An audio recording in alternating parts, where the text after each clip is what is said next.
everyone, Happy New Year. My name is Jennifer Brown, vintner at BACA Wines, and welcome to Happy Hour, the show where great minds drink alike. I don't know about you guys, but I had a wonderful new year and I feel refreshed coming into 2022. I hope you did as well. Things are really kicking at the winery. We're in the middle of pruning in the vineyards, which is when we go out into the vineyards and we do a lot of pruning back a lot of the vines to make sure we make room for all of the new growth. It's a really important thing that we do every year because you want to limit the number of branches that the vine has so that it can really concentrate its fruit on making fewer but better grapes. It's not too dissimilar from when you're setting your intentions for the year. You can't have too many intentions for the year, otherwise you don't accomplish anything. So you have to whittle those down to having just a couple resolutions that you know that you're going to be able to hit. Now, I don't mean to go too deep, but we are having a guest on today named Jason Silva, who will probably go pretty deep in our conversation. I'm thrilled to have him on Happy Hour today. He's a futurist, a storyteller, as well as a keynote speaker flying all over the country and the world, talking to people about the intersection between technology and humanity. It's going to be a really interesting conversation, and I'm just thrilled to bring him on today. Let's see. I requested. We'll see if he's there. Hey, Jason. Hello! Thank you so much for having Hello. me. Oh, I'm so thrilled to meet you. Really Oh, thrilled. likewise. Well, Likewise. yeah, first things first. I don't know if you have your bottle of wine near you, but I think we should cheers. What do you Ta think? ta Oh, ta ta. Yes, yes, yes, perfect. yes. I'm so excited. My first virtual wine drinking session. Well, I can't forget Cheery. my first, but it's always a pleasure. Cheers.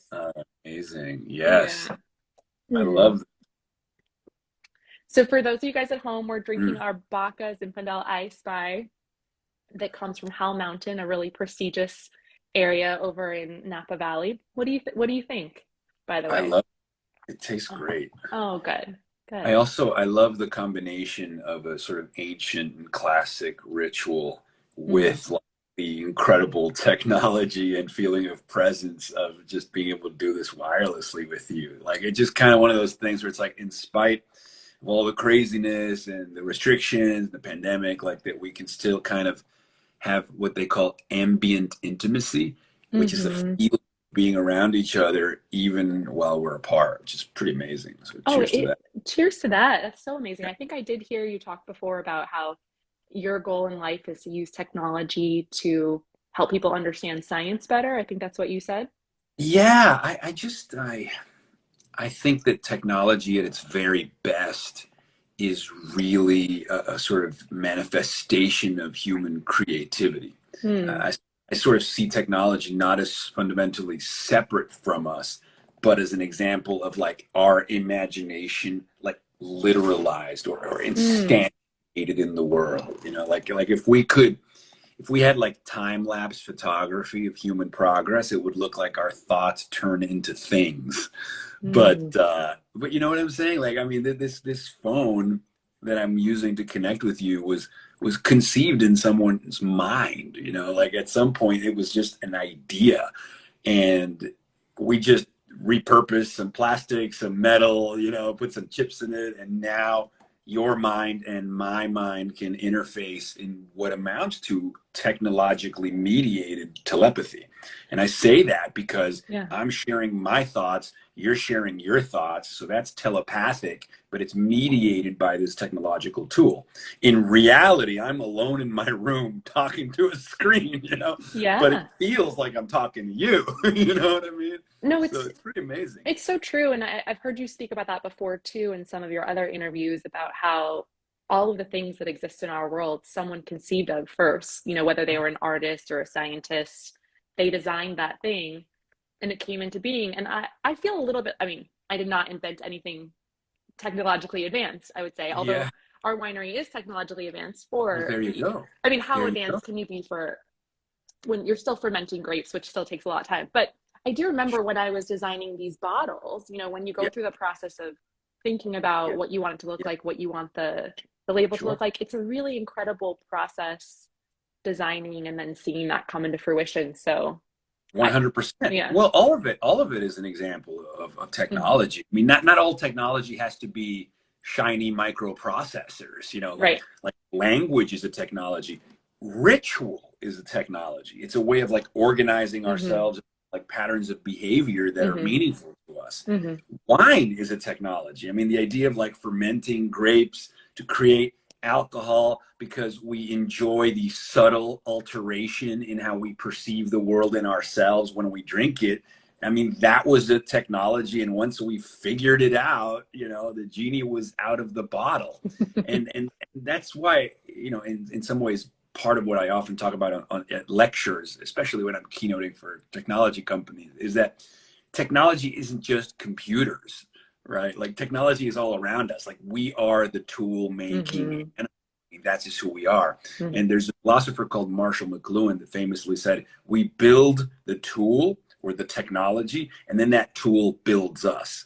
Right? So we figured out how to make alcohol, Mm-hmm. but then alcohol in turn transformed us. How many poems have been written under the influence of alcohol? How Quite a many like lot. Yeah. like weddings and parties and festivities have been had, mediated by this molecule, which is not to say that it can't be misused. Just like fire, we learned how to harness fire and we could cook food with it, but you Mm-hmm. can use fire and weaponize fire and use it in a destructive way. So all technologies are double-edged swords. They can enhance if used, Mm-hmm.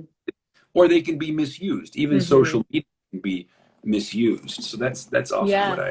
I talk about. That's interesting. I'm sure people just leave your lectures being really blown away.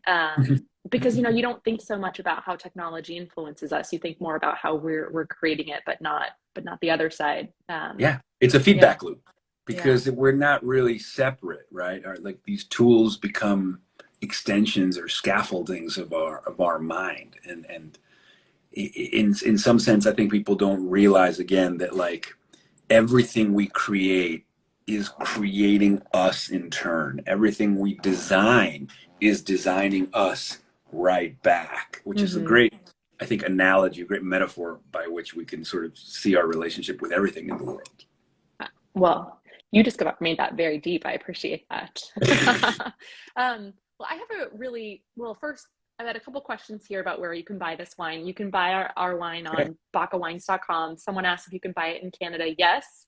Someone asked if you can buy it in Brazil. Unfortunately, not yet, but hopefully soon. Not yet. Not yet. Damn. We're in a few countries, but not quite Brazil yet. But for a lot of people out here, you have a number of your fans here, but there are some people who you're new to.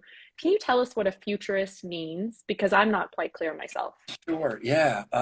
Well, that was a title that was kind of given to me when I started Okay. making a lot of videos and a lot of just basically media about the relationship between humans and technology. And this kind of began, my background is as a television presenter. For those that don't know, I started my career hosting a show on, actually, started my career hosting for a network started by Al Gore called Current TV Right, back in right. 2005. And that was like this innovative television network that was focused on citizen journalism and like do-it-yourself media. And this is like pre-YouTube days, so we were like the OG in that sense. Mm-hmm. And that was my first job as a presenter. And then after that, I ended up after 5 years with them, I ended up connected with National Geographic and hosting a show called Brain Games, and we can get into that as well Yeah, afterward. I'm But excited to. alongside with Brain Games, I've always been kind of a sci-fi nerd. Like I'm really into science and technology, Hmm. mostly. I like to speculate about like the future of humanity. Like what are we going to make? What are we going to achieve? When are we going to go to the Just stars? like light, easy questions, no big deal. Just light, easy questions, exactly. And so I sort of started to learn that the reason why technological progress was so astoundingly fast, like why we went from computers the size of buildings 40 years ago to supercomputers in our pockets. Our modern smartphones are literally as powerful as computers that were the size of buildings 40 It's years ago. And crazy. so, and I started to learn about this stuff, and it just caught my imagination because I was like, wow, like this is why not only is the world changing so fast, but this is why the sky's the limit in terms of like human capacity. In our lifetimes, we're going to see like centuries worth of change. Like it's really going to be astonishing. So I started making videos about this stuff. And I guess some people found me a compelling storyteller, and probably alongside with the exposure from Brain Games, I started getting invited on the lecture circuit. And so when Mm, you're giving a speech about the future of technology, that makes you a futurist. Like if I you see. talk about the future, they sort of put that title on you, which I kind of dig, you know. I'm It's into a the future. very cool I'm an title. optimist. Yes. Yeah, it's very cool. I mean, you can't be more advanced than a futurist, right? Because you're always thinking about the future. I like it. Yeah, and also just having an optimistic lens. I think there's a lot of Mm, doom and gloom, and I think there's a lot of hmm potentially justified anxiety and apprehension about change, about disruption, about our relationship with technology, about whether we're misusing our tools and technologies. And I get that. hmm But I think it's important to have also voices out there that offer different reframes and that offer basically like storylines or perspectives by which people can then learn that it's not all bad and in hmm fact mostly good. There's a great book by a guy called Steven Johnson called Everything Bad is Good for You. And he maps the human panic surrounding every technological innovation for the last 100 years. So, like when the radio was first a thing, people used to say, oh, it's possessed by the devil, it's going to rot your brain. You know, Right. same with television, video games, they're going to create more violent teenagers. All these things ended up being debunked.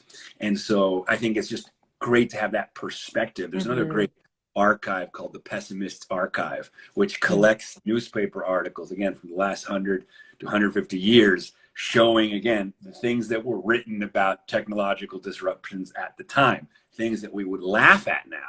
Like the hmm bicycle, they said it would make women crazy. The Really? bicycle was like, Why would it make women, you could, why would it make women you crazy? find like these newspaper articles written in like 1875, you know, keep women away from bicycles because, I mean, just because we humans were nuts That's back so then. funny. Yeah, and Well, so and we're and so so scared of change, don't you think?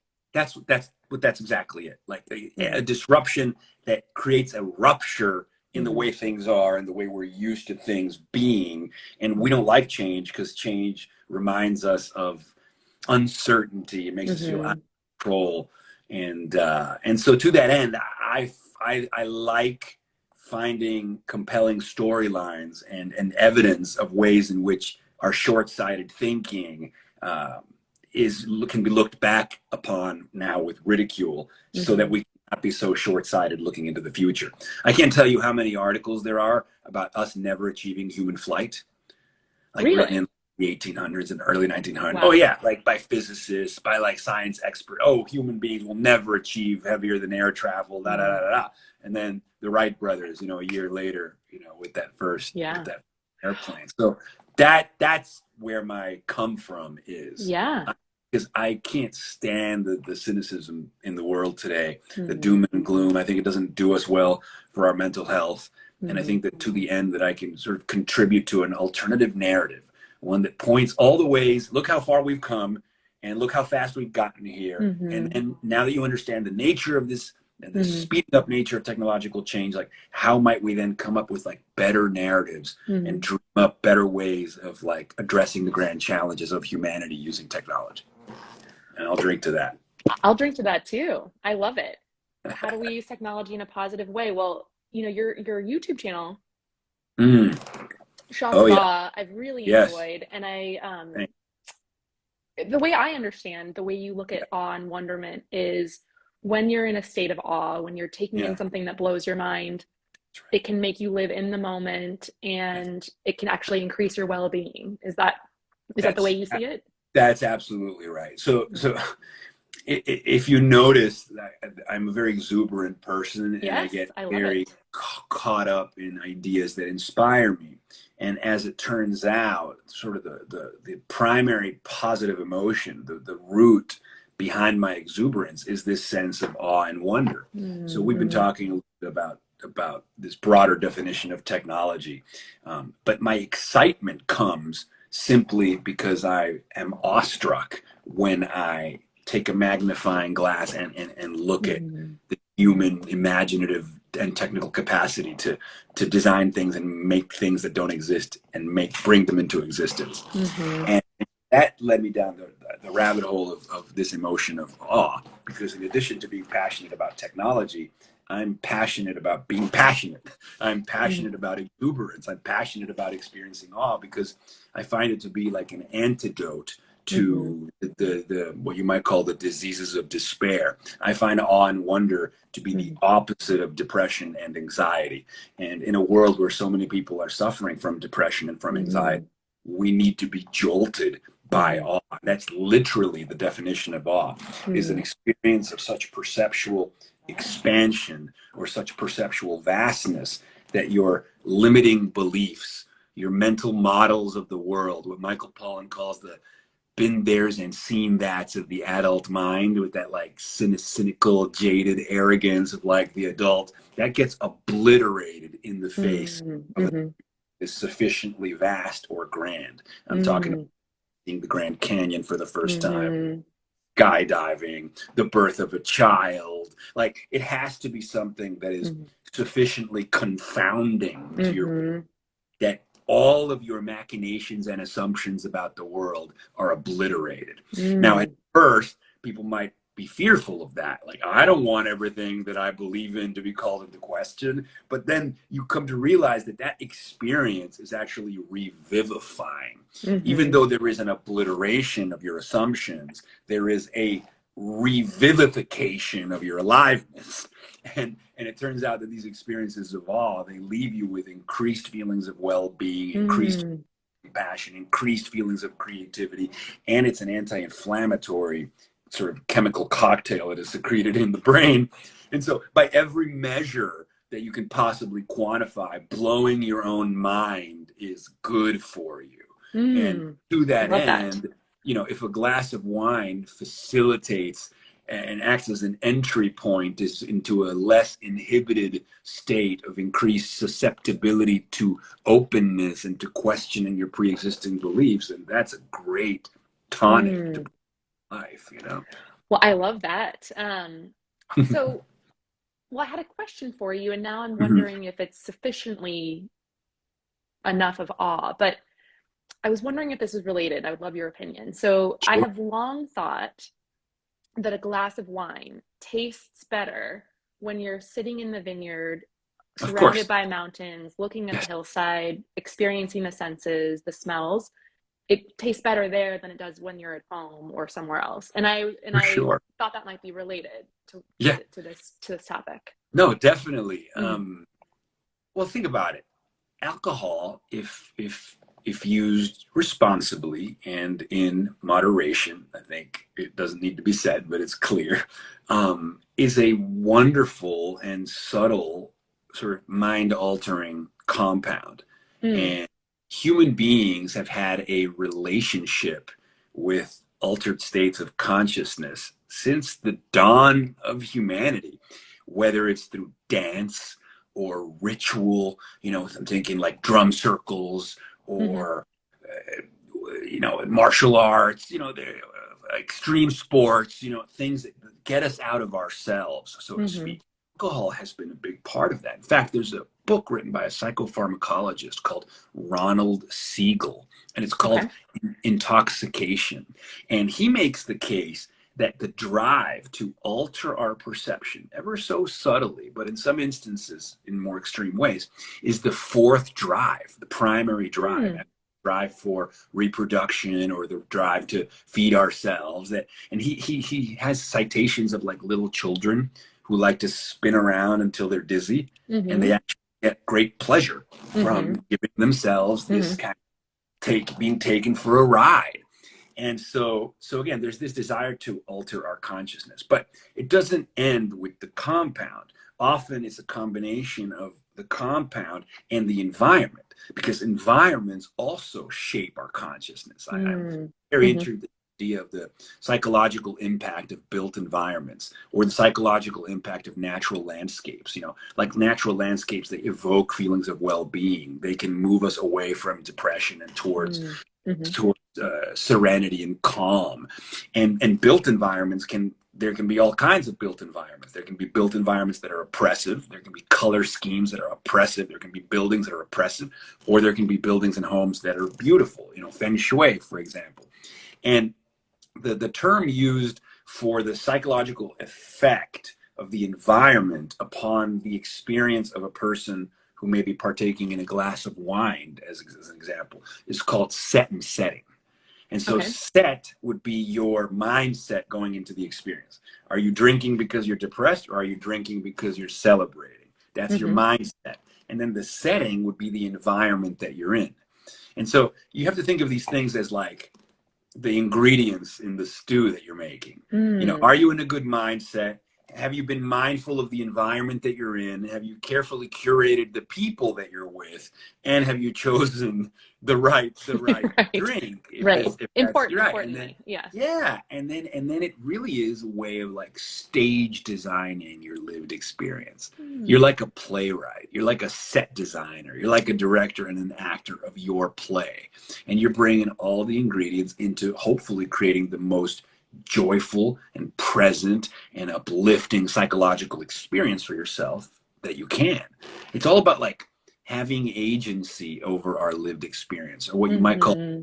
stewardship of internal life, which I think is Mm-hmm. a great muscle to exercise in a time where people feel disempowered, like they're robbed of agency, and we have these spiking numbers of depression and anxiety and so on and so forth. So Yeah.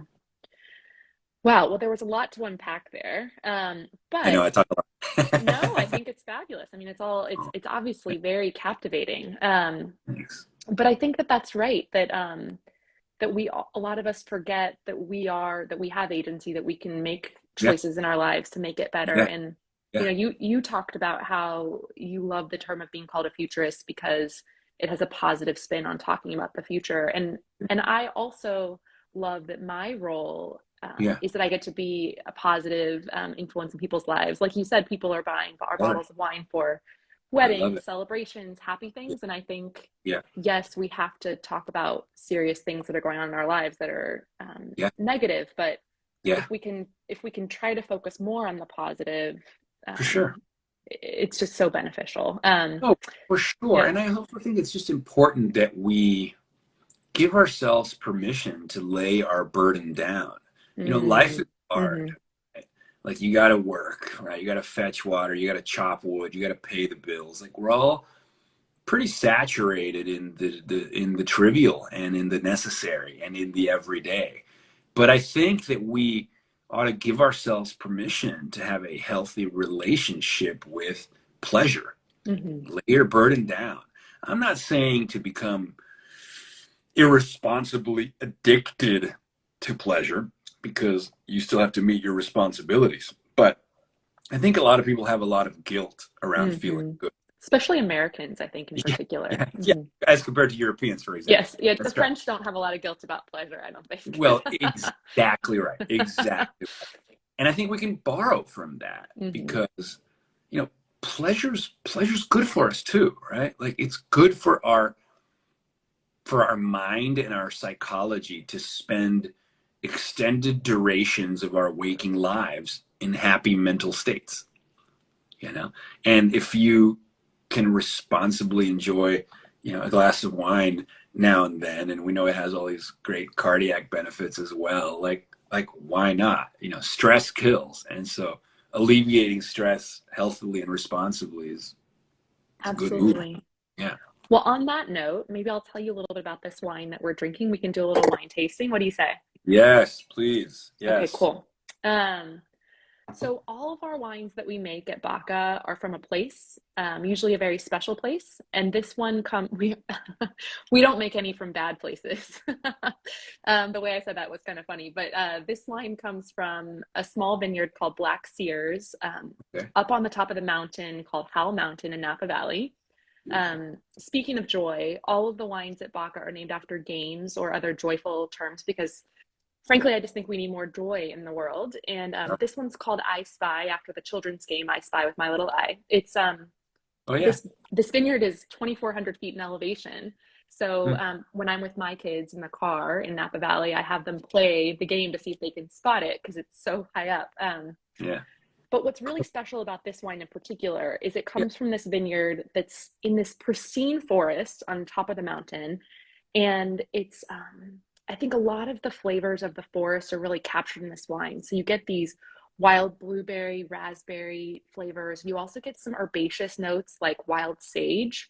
Mm. And for those of you guys at home, I know these sound like, um, whatever, sort of silly wine notes because you're not tasting this wine with us necessarily. But I think it's so special that wine comes from a particular place. And on the day that it's bottled, it bottles up all those notes that you had in the environment, in the soil. And I think it's really captured in this wine in particular. There's so much poetry in that, like that's Mhm, something I think well, I'd like to sort of acknowledge is that there's a lot of poetry around wine culture, and I love the poetry of wine culture. mhm.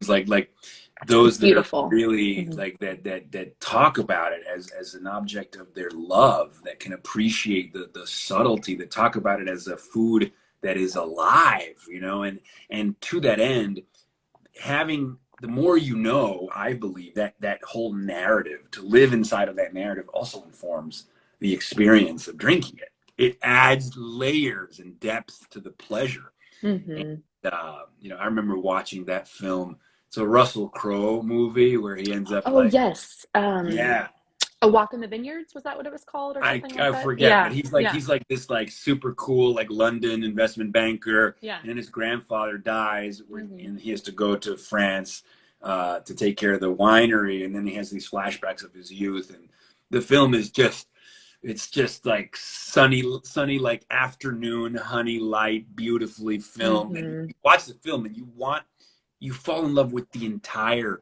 romance of mhm, those like vineyards and the light and the plants and the wine and the food, and you can tell that these people like they have this joie de vivre that's mhm, so intoxicating. It's beautiful. mhm. It's beautiful. It is, and I feel so lucky. I mean, I've grown up in this business too, but I feel so lucky that we get to actually grow something that then comes into a bottle that then we share with someone. Like to see it from the beginning to the end, that full cycle No is so doubt. special. Yeah. Hmm. Well, thanks for talking about this wine with me and doing a little wine tasting. Or I yeah, do want to make sure I have some questions I want to ask you. I knew this was going to go by fast. I it didn't know did go quite by how fast. fast, didn't it? That's Um, why. I know.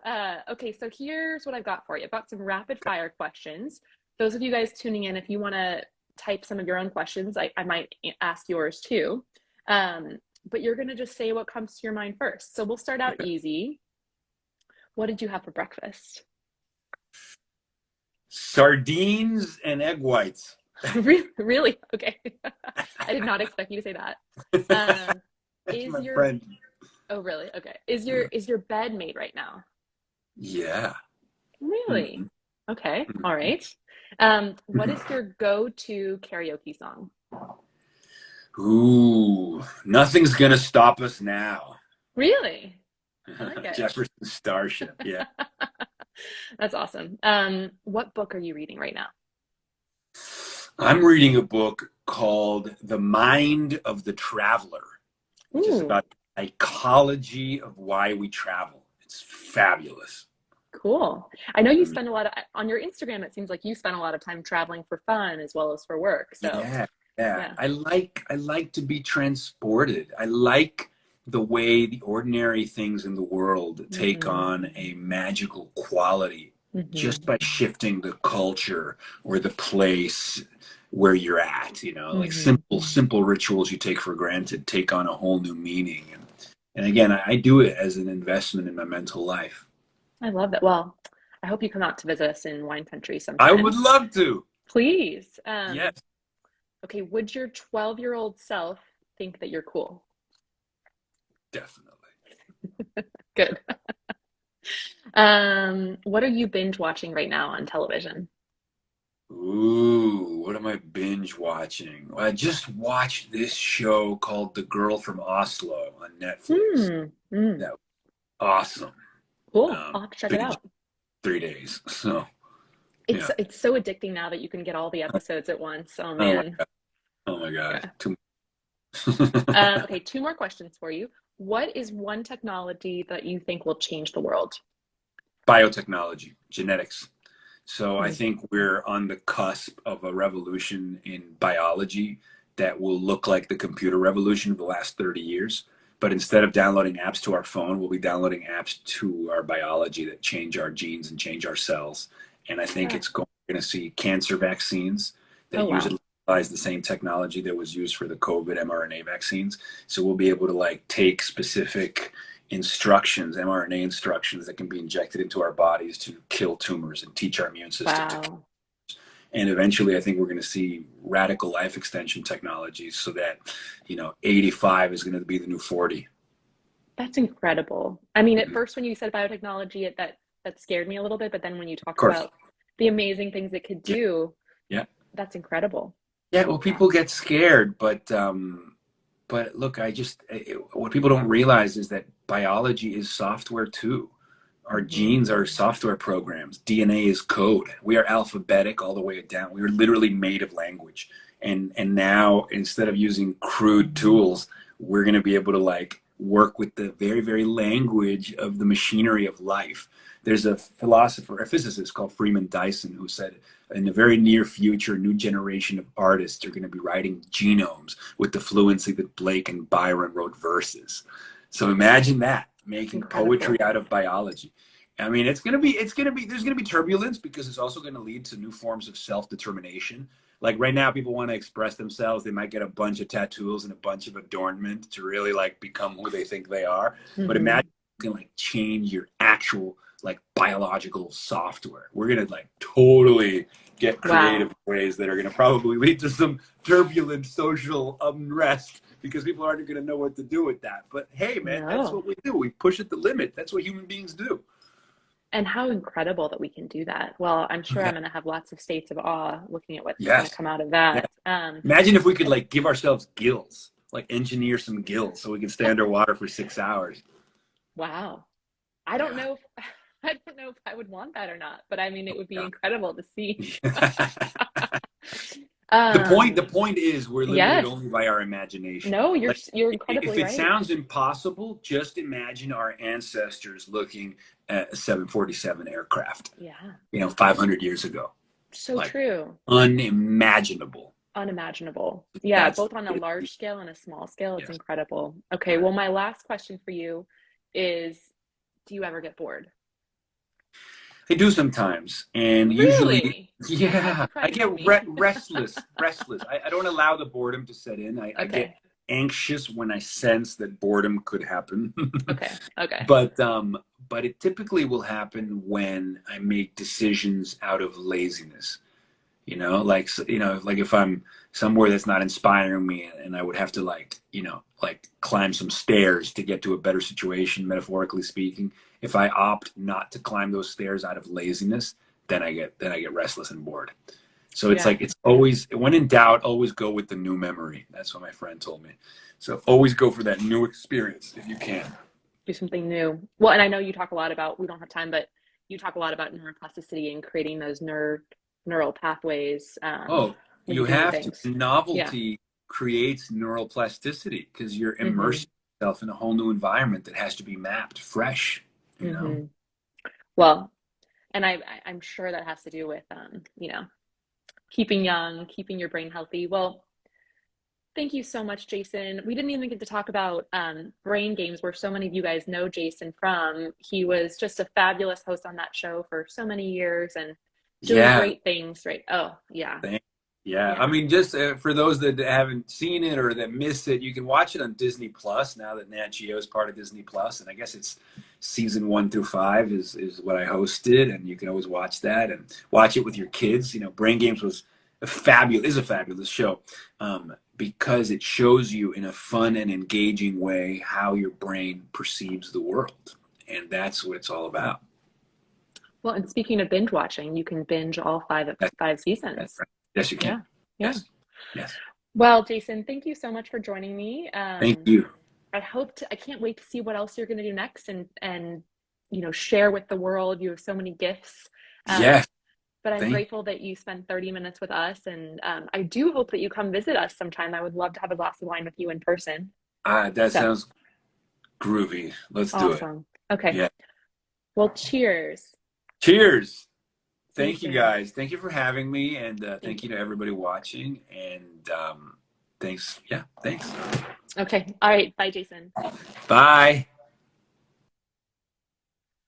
Well, that was wonderful. Jason, if you don't know him, is just a really fabulous lecturer and host on a number of television shows and his own YouTube channel. If you guys are new to us at BACA Wines, please be sure to follow us at BACA Wines. We do happy hours like this one every week, and we can't wait to show you what else is going on in our neck of the woods in wine country, as well as future happy hours. But in the meantime, my name is Jennifer Brown, vintner at BACA Wines. And here's to your next adventure and the wine that finds your glass. Thanks, everyone.